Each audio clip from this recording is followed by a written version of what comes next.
Ruider y el pisapapeles de Julio Ramón Ribeiro. Para ver a Charles Ruider tuve que atravesar toda Bélgica en tren. Teniendo en cuenta las dimensiones del país, fue como viajar del centro de una ciudad a un suburbio más o menos lejano.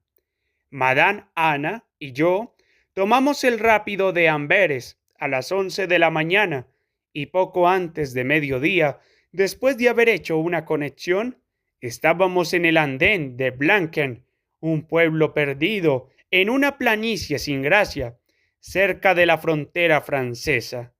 Ahora a caminar, dijo Madame Ana, y nos echamos a caminar por el campo chato, recordando la vez que en la biblioteca de Madame Ana cogí al azar un libro de Ruider y no lo abandoné hasta que terminé de leerlo. Y después no quiso leer otra cosa que Ruider. Eso era verdad. Durante un mes pasé leyendo sus obras. Intemporales transcurrían en un país sin nombre ni fronteras, que podía corresponder a una kermesse flamenca, pero también a una verbena española o a una fiesta bávara de cerveza.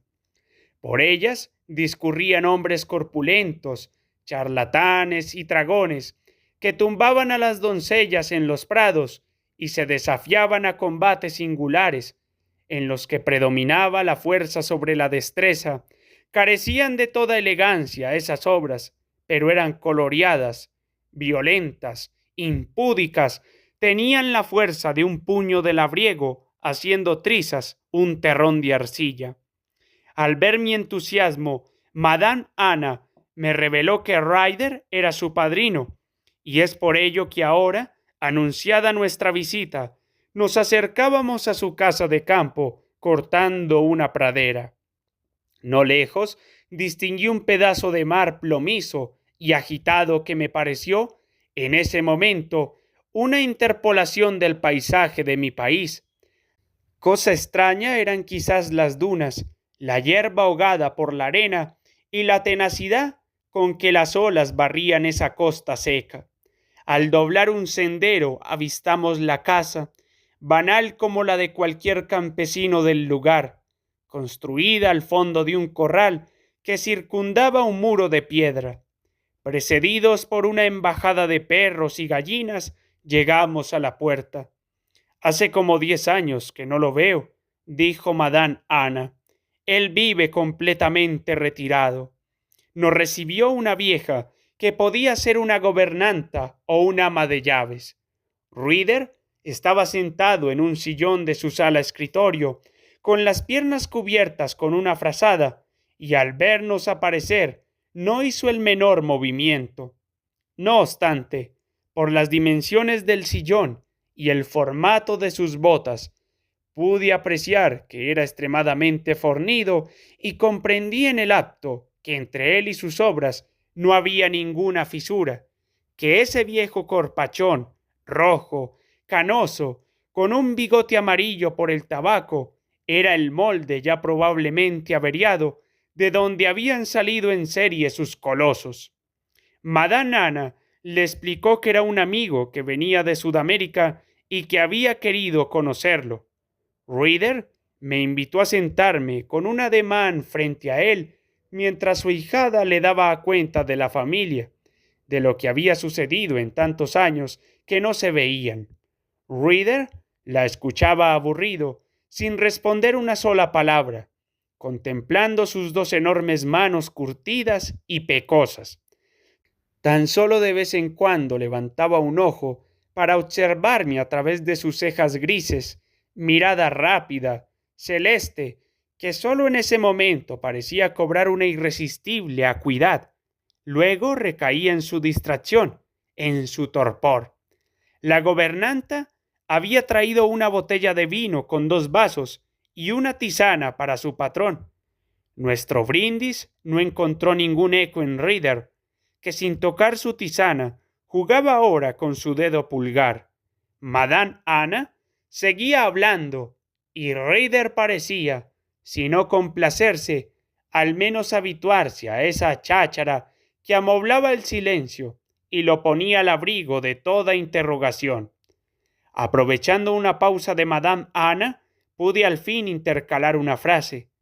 He leído todos sus libros, señor Reader, y créame que los he apreciado mucho. Pienso que es usted un gran escritor. No creo exagerar, un gran escritor. Lejos de agradecerme, Reader se limitó una vez más a clavarme sus ojos celestes, esta vez con cierto estupor, y luego, con la mano, indicó vagamente la biblioteca de su sala, que ocupaba íntegramente un muro, desde el suelo hasta el cielo raso. En su gesto creí comprender una respuesta. ¿Cuánto se ha escrito? Pero dígame, señor Reader, insistí, ¿en qué mundo viven sus personajes? ¿De qué época son? ¿De qué lugar? ¿Época? ¿Lugar? Preguntó a su vez, y volviéndose a Madame Anna, la interrogó sobre un perro que seguramente les era familiar. Madame Anna le contó la historia del perro, muerto ya hacía años, y Reader pareció encontrar un placer especial en el relato, pues se animó a probar su tisana y encendió un cigarrillo. Pero ya la gobernanta entraba con una mesita rodante anunciándonos el almuerzo, que tomaríamos allí en la sala, para que el señor no tuviera que levantarse. El almuerzo fue penosamente aburrido. Madame Anna, agotado ya su repertorio de novedades, no sabía qué decir. Ryder solo abría la boca para engullir su comida, con una voracidad que me chocó. Yo reflexionaba sobre la decepción, sobre la ferocidad que pone la vida en destruir las imágenes más hermosas que nos hacemos de ella. Reader poseía la talla de sus personajes, pero no su voz ni su aliento. Reader era, ahora lo notaba, una estatua hueca. Solo cuando llegamos al postre, al beber medio vaso de vino, se animó a hablar un poco y narró una historia de casa, pero enredada, incomprensible, pues transcurría tan pronto en Castilla la Vieja como en las planicies de Flandes, y el protagonista era alternativamente Felipe II y el mismo Reader. En fin, una historia completamente idiota. Luego vino el café y el aburrimiento se espesó. Yo miraba a Madame Anna de reojo, rogándole casi que nos fuéramos ya, que encontrara una excusa para salir de allí. Reader, además, embotado por la comida, cabeceaba en un sillón, ignorándonos. Por hacer algo me puse de pie, encendí un cigarrillo y di unos pasos por la sala escritorio. Fue solo en ese momento cuando lo vi. Cúbico, azul, transparente, con las aristas biseladas. Estaba en la mesa de Reader, detrás de un tintero de bronce. Era exacto al pisapapeles que me acompañó desde la infancia hasta mis 20 años, su réplica perfecta. Había sido de mi abuelo, que lo trajo de Europa a finales de siglo, lo legó a mi padre y yo lo heredé junto a libros y papeles. Nunca pude encontrar en Lima uno igual. Era pesado, pero al mismo tiempo diáfano, verdaderamente funcional. Una noche, en Miraflores, fui despertado por un concierto de gatos que se lavan en la azotea. Salí al jardín, grité, los amenacé. Pero como seguían haciendo ruido, regresé a mi cuarto, busqué qué cosa arrojarles y lo primero que vi fue el pisapapeles. Cogiéndolo, salí nuevamente al jardín y lancé el artefacto contra la bugambilla donde maullaban los gatos. Estos huyeron y pude dormir tranquilo. Al día siguiente, lo primero que hice al levantarme fue subir al techo para recoger el pisapapeles. Inútil encontrarlo.